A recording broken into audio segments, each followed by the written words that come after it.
गोरखपुर बीच पे हम श्री कपिल श्रीवास्तव जी के साथ चहलकदमी करते हुए भारतीय भाषा आंदोलन के विस्तार के लिए चर्चा कर रहे हैं। हम कपिल जी से पूछना चाह रहे हैं कि भारतीय भाषा आंदोलन भारत की संस्कृति पे क्या प्रभाव डालेगा अगर हम कामयाब हो जाते हैं तो। निश्चित रूप से भारतीय भाषा आंदोलन केवल हिंदी ही नहीं, अन्य क्षेत्रीय भाषाओं की भी बात करता है और सारी भाषाएं अपनी भाषाएं हैं। अनेकता में एकता की बात है और सभी जो वादकारी हैं उनको उनकी भाषा में न्याय पहुंचाने की बात है। संविधान की दृष्टि से अगर देखें तो भारतीय भाषा आंदोलन कितना संवैधानिक है?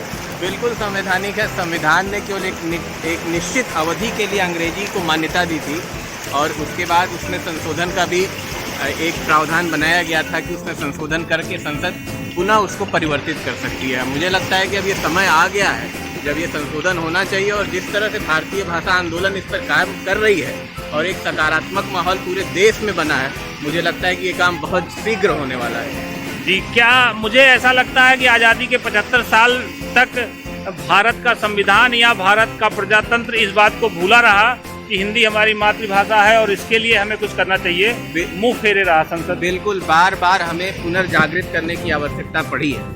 जब आज़ादी के समय भी हम सोए हुए थे लेकिन जागे और हमने आज़ादी प्राप्त किया और ये हमको लगता है कि फिर से आज़ादी प्राप्त करने का अवसर है जब हम अपने हिंदी के गौरव को प्रतिस्थापित करेंगे और अन्य क्षेत्रीय भाषाओं को भी पर्याप्त महत्व देंगे और सबको न्याय उनकी भाषा में पहुंचाएंगे। निश्चित रूप से भारतीय भाषा आंदोलन इस आंदोलन को सफलता की ओर ले जाएगी और वर्ष 2022 में ही आने वाले वर्ष में सबको शुभकामनाएं देता हूं और पूरी उम्मीद करता हूं कि इस वर्ष ही हम अपने जो लक्ष्य है उसको प्राप्त कर सकें। वार्ता समाप्त करते करते, आप अधिवक्ता हैं, वरिष्ठ अधिवक्ता हैं और BHU से गोल्ड मेडलिस्ट रहे और दिल्ली यूनिवर्सिटी से गोल्ड मेडलिस्ट रहे, तो हम आपसे पूछना चाहते हैं कि संविधान में क्या स्थान है हमारी हिंदी का और कैसे?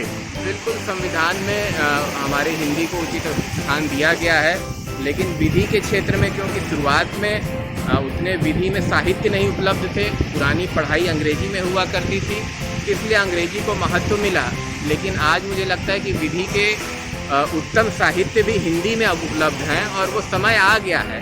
अधिवक्ता और न्यायिक अधिकारी और वादकारी सब इसके लिए मानसिक रूप से तैयार हैं कि अब हिंदी में काम करेंगे, हिंदी में निर्णय लेंगे और हिंदी में ही समझेंगे। मतलब मैं सीधा सीधा कह सकता हूँ कि 348 अनुच्छेद 348 को बदलने का वक्त आ गया है। बिल्कुल, जिस तरह से कश्मीर में